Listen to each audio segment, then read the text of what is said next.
I've covered a lot of very difficult games on this channel, but not every Platinum trophy has to be a big 100-hour gauntlet of pain. Maybe you're in between big games. Maybe you're approaching a milestone number. Or maybe you have a free weekend and just want a quick win. So today, I'm going to go over 5 games that are actually good and just so happen to have quick, low-stress Platinum trophies. A few quick caveats before we get started. First, these aren't shovelware or Platinum bait. These are games I'd recommend even if they didn't have trophies at all. Second, I'm going to steer clear of all the big names. Games like Spider-Man, God of War, Ghost of Tsushima, all are fantastic and have great trophy lists, but those games are probably already on your radar.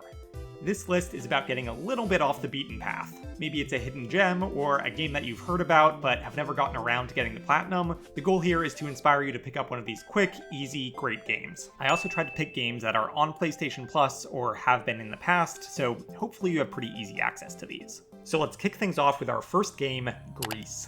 Grease is a gorgeous little puzzle platformer where the Platinum should take you about 3 to 6 hours and is a very chill 2 out of 10 on the difficulty scale. The story follows a girl named Grease as she processes the loss of her mother, and the gameplay mirrors the 5 stages of grief. You start in this bleak, colorless world, but as you progress, the environment blossoms with color and life. The visuals, the music, the animation, it's all top tier. The devs have said that they were inspired by Journey and Ori and the Blind Forest, and you can definitely feel that influence. As for the gameplay, it's light puzzle solving with a bit of platforming. The puzzles throughout are all pretty easy, but they feel nice to solve. I never felt stuck or annoyed at any point during the game. There are also a few enemies, but you have no health bar, and the worst thing that will happen to you is that you'll briefly stumble. As for the trophies, there are 18 in total, and most involve progressing through the story. But there are a few miscellaneous activities, like feeding your friend all of the apples in the forest stage, or avoiding the sandstorm in the first stage. You also need to find all of the collectibles, and while many of these collectibles are easy to find, there are a few that are hidden pretty well. I personally wasn't able to find every single one on my first playthrough, and I think that would be a pretty common experience. So going into this, know that you should either follow a collectible guide or anticipate spending an hour or so going back through earlier levels to pick up the ones that you missed. Luckily, Chapter Select works great here. There's one trophy that's a tiny bit challenging, involving this eel chase. You need to dodge all of his attacks.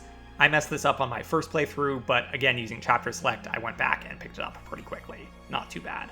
I got this Platinum over a long weekend, and I'm really glad I did. Great visuals, an abstract but meaningful story, and a quick trophy list. What more do you want? Let's see. Personal growth. Excellent. Alright, that last one was a little bit tricky. Up next, we have another short and sweet puzzle game, The Gardens Between. This one takes about 2 to 5 hours to Platinum. In The Gardens Between, you follow 2 kids reliving their memories together, and the whole game is set across these tiny diorama-style islands. The twist is that you don't actually control these characters directly, you control time. You fast forward and rewind, and the kids move along preset paths. Along the way, you'll interact with the environment to solve puzzles, pass a light from one object to another, build a bridge out of old memories, that kind of thing. Much like Grease, the puzzles here aren't particularly difficult, but they'll definitely give your brain a happy little dopamine boost when you solve them. They feel very satisfying, even though they're not the hardest thing in the world. It reminds me a bit of those Captain Toad games. The levels are small, but there's a lot of detail and charm to be found throughout. In terms of trophies, they are very straightforward. In fact, this is actually my most common Platinum trophy on my entire list at a whopping 80% on PSN profiles. There are 18 trophies total, and most of them come naturally while playing through the story, but a few of them require small details like messing with the TV or finding some hidden animation. It's all pretty easy, but if you happen to miss a few during your first playthrough, again, Chapter Select is going to work wonders. I'll also mention that there is a bunch of gold trophies that you get for interacting with the level select screens. If you fidget with these screens in the right way, a little robot will pop up and give you a trophy.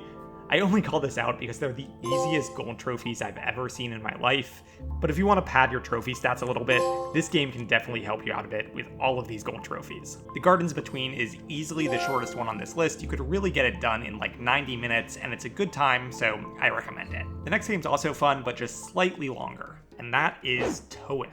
Toem is a very cute black and white Swedish photography game. You play as a kid exploring several Scandinavian towns filled with NPCs who need your help. It's essentially a puzzle game where you solve puzzles around the environment using your camera.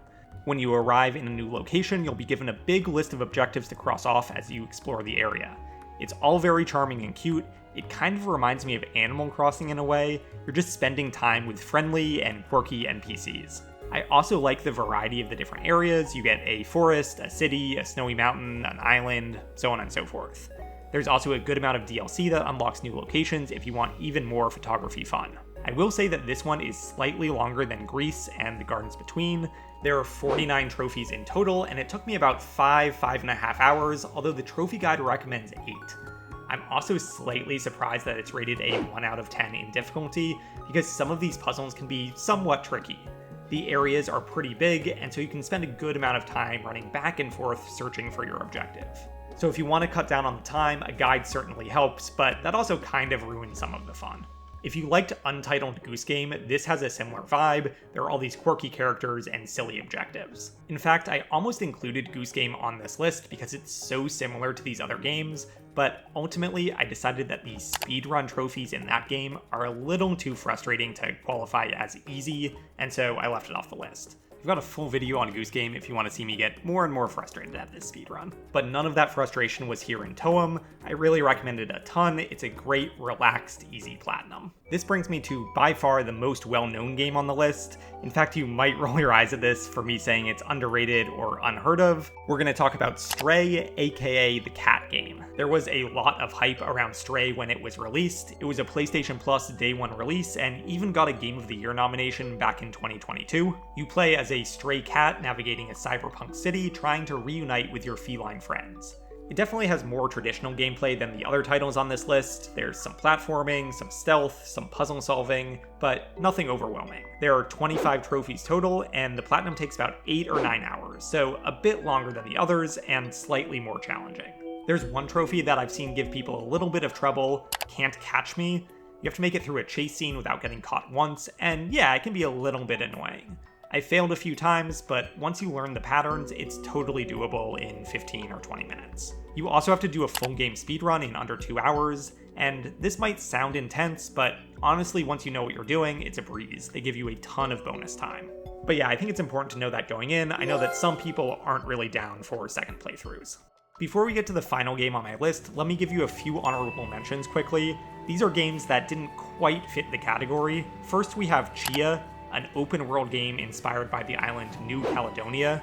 There is no denying that it is a beautiful game, and there are some cool mechanics in here. I really like that you can warp into almost any object in the game, kind of like Mario Odyssey. But the downside is that there is a massive collectathon similar to an Assassin's Creed game.